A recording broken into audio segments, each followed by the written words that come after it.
Do you have a number for the amount that you're investing in India? Yeah, I think overall budget, at least for now, is purely to pull the product from the ground, right? Is $25 million. We were actually hiring, I think, about 200 people in India at the moment. There are multiple reasons why we would acquire fintech.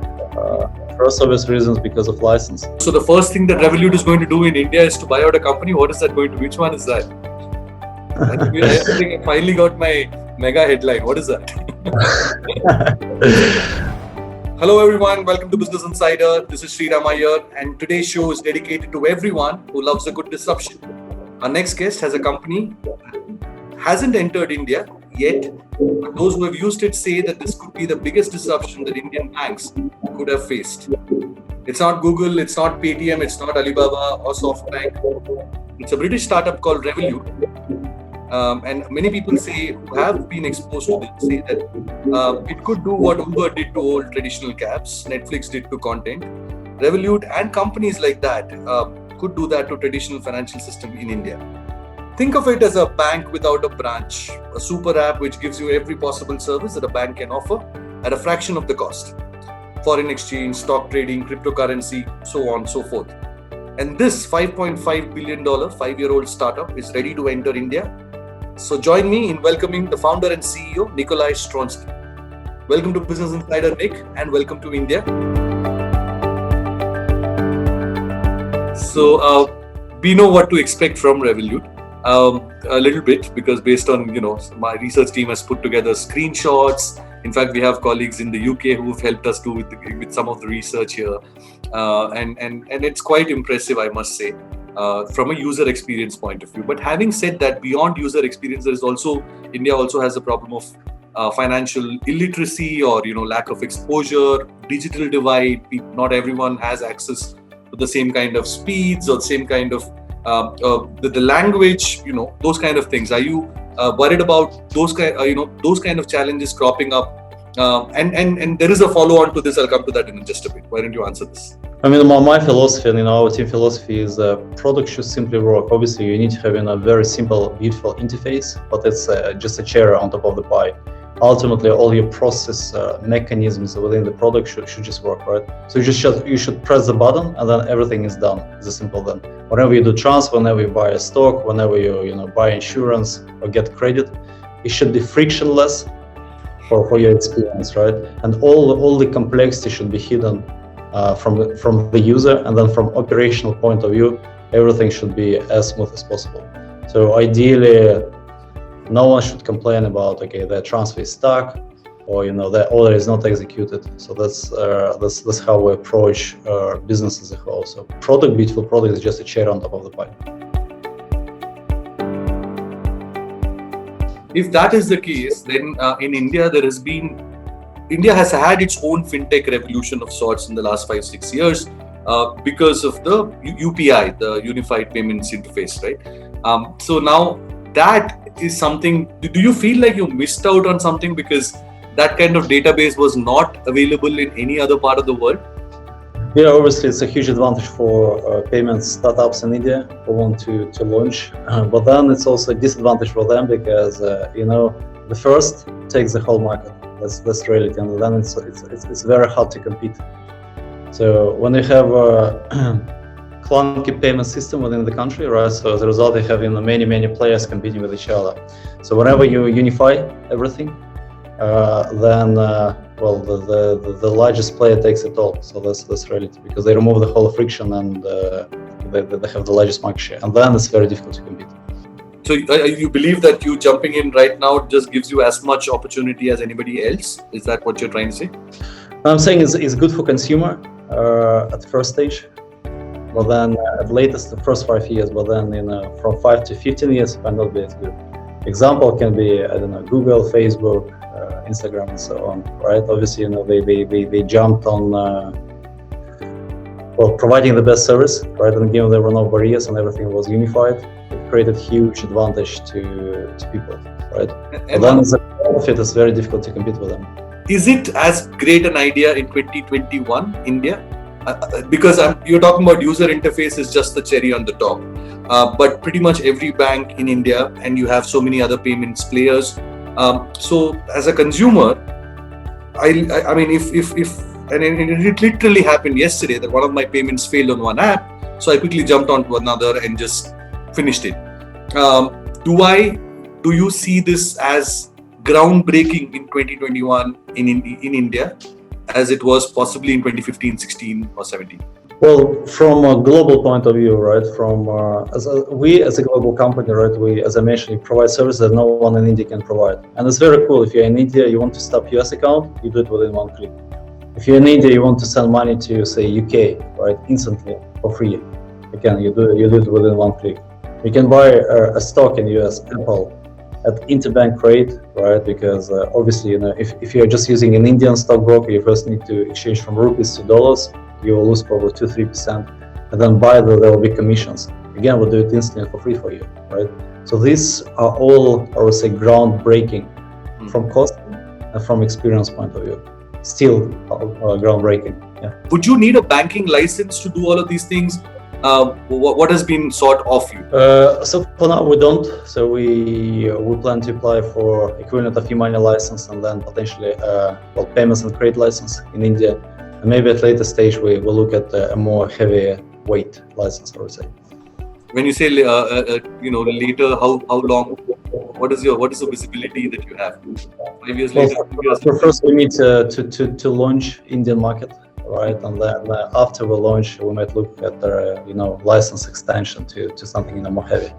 Okay, and we in the media love big numbers in the headline. So do you have a number for the amount that you're investing in India, or is it just launch an app, marketing, distribution, and is there more to your investment in India? Yeah, I think overall budget, at least for now, is purely to pull the product from the ground, right? Is $20-25 million. And does that include human resource? How many people are you planning to hire? Because a big chunk of Business Insider's audience in India are young people who are digitally savvy, and possibly engineers, or possibly product guys, and most of them are always looking for a job. So do I have a message for them? Yeah, we actually are hiring, I think, about 200 people in India at the moment. So we're in the massive rush. So, and then let's talk about a couple of other things that are coming up. And I'm not sure how much you are invested or interested in these, which is data protection law. And India is very insistent that the data should be locally located, locally stored in India. So are you ready for that? Have you given your consent? How is that going to work? Yeah, so the way it will work in India, so all the data will be stored locally on local servers, and then we effectively, I would say, cloning our infrastructure to Indian cloud, right, and then to ensure that their data just stays within India. So you've got that covered. Well, we actually done it before for certain markets, so it's not a new thing for us. And you also offer cryptocurrency trading on your platform, and we are likely to ban it in India. Does that worry you? Our product will not include crypto in India. There will be a digital version of the Indian currency, and the government wants to sort of capitalize on this whole blockchain opportunity. What are your comments on that? Is the idea of a digital currency that's central government backed, is that something that is exciting to you? What are the new opportunities that particular project throws up? Yeah, I mean, in reality, there is a lot of hype about it, right? And I'm always, thinking about use cases, right? So what exactly is the use case to have, say, stable coin in Indian rupee, right? And then, the only use case that I see is effectively global money remittance, almost instantly in this case, and then next logical step. So who is going to use it? Large financial institutions, right? Most likely. Then smaller ones. But then the problem is large financial institutions already have access to SWIFT and have all necessary infrastructure to move Indian rupee, between countries. So how useful it is for them? Not solving a large problem. But you know what? Maybe in the future there will be some other use cases discovered. So when you enter India, a market like India, with such a huge potential, with such headroom, and so much chaos to deal with, and when I say chaos, I don't mean politically or whatever. I mean just from a business point of view.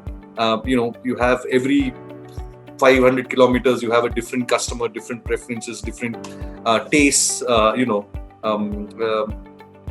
What does that do to Revolut's valuation, or how your investors perceive this as an opportunity? Is it good? I mean, I'm sure it's good, but how good, right? I mean, will it add to your valuation? Will it not? I think it should, right? Because reality, some investors are pretty simple. They just look at the number of customers that you have and how fast you grow. So technically, it should. To what extent, it's hard to say. And to be honest, that's not my objective to increase valuation by entering India, right? Because in reality, I think it's a great business opportunity for us to really enter the market, which is huge, which can potentially be one of the largest in the world. And plus, given the whole variety of our money sent, international money transfer, right? It's additional growth boost for us. And what about, so is India the only new market you're entering this year, or are there more? So we are setting up, if you purely look at Asia, right? So we are setting up India, Philippines, Indonesia, Korea. Then we start looking at China as well. So that's in Asia side. Then in Americas, so we're looking for Brazil and Mexico at this moment. But India is the most advanced. Oh, okay. So the others, India will be the first one this year, and then the rest will follow. Yes. The rest, that I mentioned, they definitely won't be 2021. It takes 1.5 years to stop the market. Pretty much anyone who's come to India has faced this, that the tariffs that they fix in other countries are of no use here. So what is it going to be? Spotify had to go sachet, and then Netflix had to go mobile only. What is Revolut going to give up on? How much is the pricing going to be cheaper by? Well, good question. To be honest, we haven't looked at pricing yet, because if you look at our business model, subscription is only 25% of our revenues, and then 75% is all other things. So getting correct pricing at this stage is not that important, right? We are more kind of look at pricing after we launch our standard product, and then next we launch our subscription product. And at this stage, we will do obviously pretty detailed analysis. Let me do a little bit of jogging with you, mental jogging, which is essentially, in your case, it's not subscription. The cost of the package is not important. It's more about the services that you may have to keep adding at the same price. Am I reading it right? Well, our product is free, right? But then we still making money on all kind of other things. Even if you do free money transfer with us, right? Even if you do free card payment with us, even if you do currency exchange and interbank rank, we still make certain revenues from these business lines. So this is usually 75% of our revenues. And then 25% is subscription. So subscription product we traditionally launch a bit later, after the launch. So that's why it's not that important at the moment. You will have to spend money on promoting Revolut in India as well. So do you have any Bollywood stars in mind, or cricketers? What is the strategy going to be? Well, strategy is as usual, hire a superstar head of marketing in India, then give him or her our playbooks that we have on performance marketing, influencer marketing, partnerships, and so on. So you're not going for the traditional, pay crores of rupees to the biggest movie star and then get him to sell that for you. Maybe some of it as well. We're still learning how to do marketing. In reality is first 5 years we grew probably just 95% was organic, right? And then we never focused on paid acquisition. Reality, we're probably mature enough to start now, so we'll see.